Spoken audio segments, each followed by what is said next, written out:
We are the insurgents. And we are back. It's the Infowarrior with Jason Bermas, long segment. This one's out of The Guardian, and it was printed on Sunday, June 14th. I had not reported on it yet. The unlikely friends of the Holocaust Memorial Killer.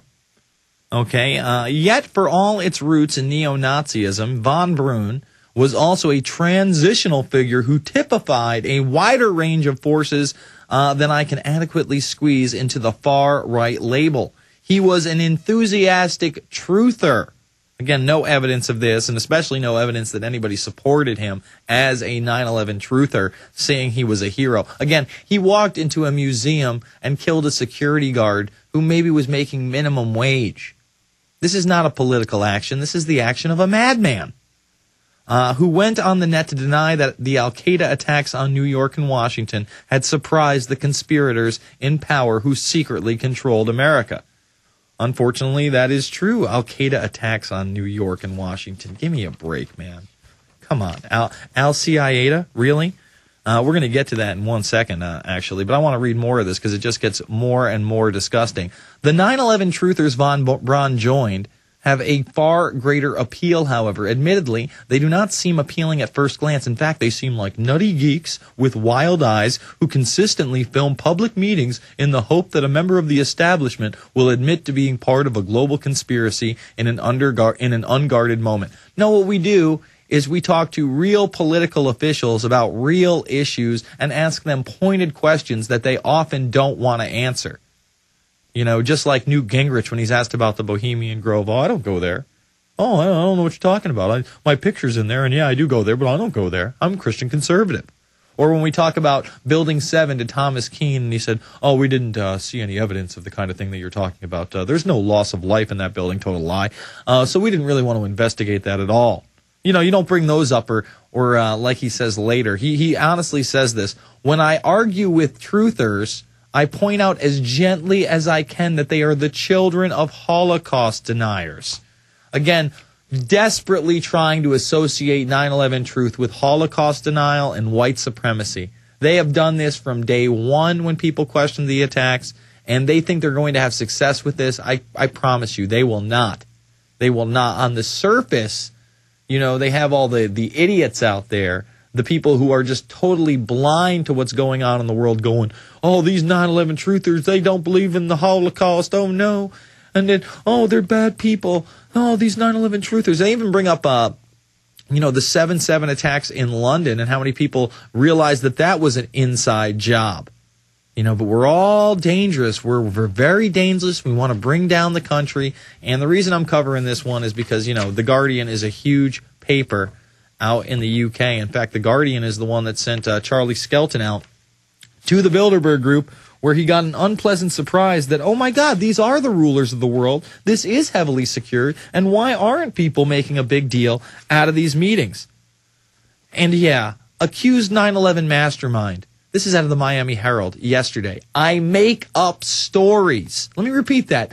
I make up stories. Accused al-Qaeda mastermind Khalid Sheikh Mohammed, number 2 in the attacks. This is the numero doso. Remember, number 3 that we were just talking about was completely mistaken, had nothing to do with 9/11 or al-Qaeda at all. Number 3. This is number 2. This is the guy they've demonized in the media now for over 6 years. This guy right here, Khalid Sheikh Mohammed. He complained that interrogators tortured lies out of him, though he proudly took credit for more than 24 other terror plots, according to a newly released section of government transcripts. These are out of the transcripts, if you believe those.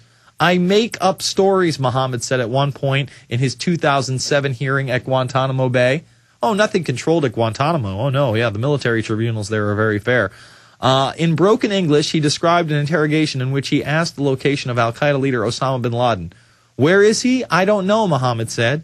Then he tortured me. Then I said, yes, he is in this area, or this is al-Qaeda, which I don't know him. I said, no, they torture me. Yet at the same military tribunal hearing, Mohammed ticked off at least 29 terror plots in which he took part. The transcripts were finally released as part of a lawsuit in which American Civil Liberties Union, the ACLU, is seeking documents and details of the government's terror detainee programs. Previous accounts of the military tribunal hearings had been made public, but the Obama administration went back and reviewed the still secret sections and determined that more portions could be released. Most of the new material consists around detainees' claims of abuse during interrogations while being held overseas in CIA custody. CIA custody. And then they actually talk about this Abu Zubaydah, this guy who was supposed to be the number 3 guy, not the number 3 guy. All right, let's jump to some callers over here. Chris in Indiana, you're on the line. Or Iowa, I'm sorry. Yes, Chris. Hey, Jason, I just wanted to mention a couple more books. I'd like to call in and tell people to get some stuff to read. The Politics of Heroin. I think I heard you talk about it one time. I talked about it tonight, actually, in Afghanistan and the fact we deal the drugs.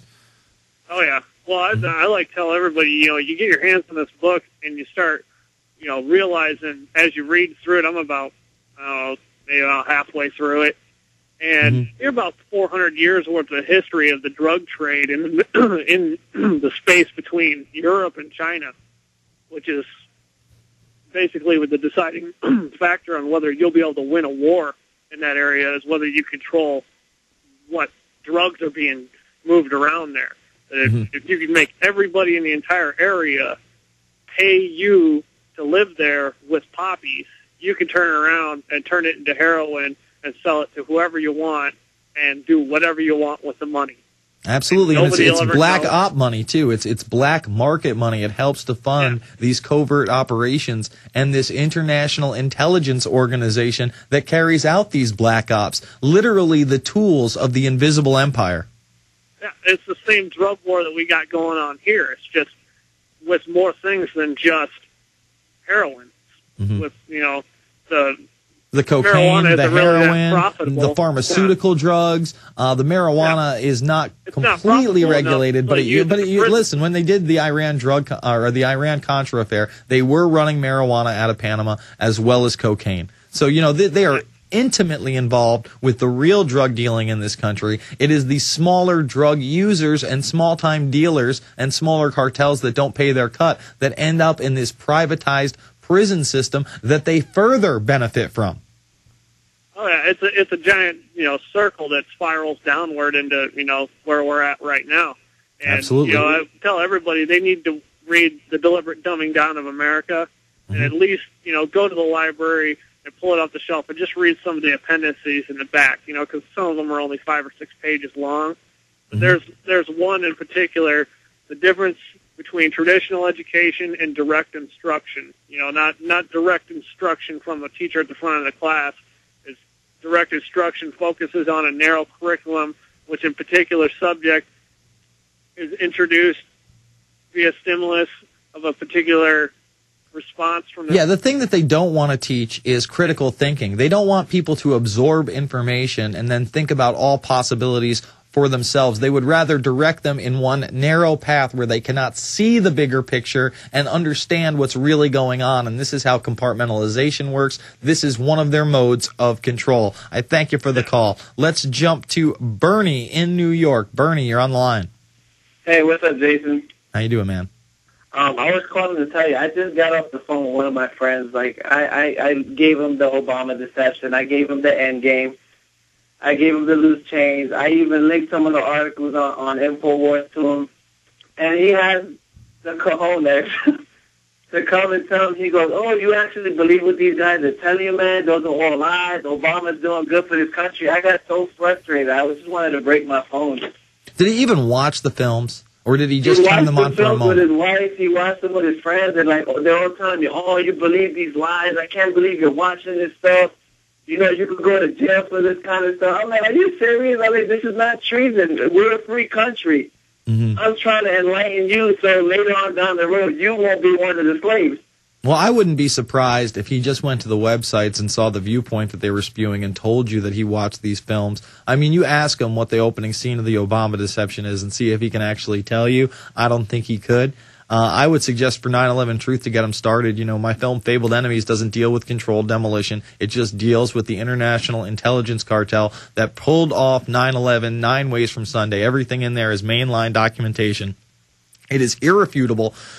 No one in the world has been able to refute anything I said in that documentary. Nobody can take me on in a debate. I haven't seen any papers on it. I've seen piss poor attempts at debunking by these people that are obsessed with their own lies, that say that they're the height of honesty, but then they'll openly lie and joke about it and then rub one out on a forum and pat each other on the back and tell each other how great they are. I mean, let's be honest. That's what that's all about. It's all about hero worship, about how smart I am. Oh, I'm so intelligent. That's why I don't get on these forums, and I just can't get into all that stuff. I do this because I feel like I have to. There is just not that many people out there who can convey this message, who want to spend this much time on this material, because quite frankly, a lot of it is depressing. A lot of it is tough to deal with. A lot of it is hard to understand, hard to grasp, hard to deal with. But you know what it is? It's reality. I'm a big boy. I wear big boy pants. I don't go to bed at night sucking my thumb and crying on my big pillow.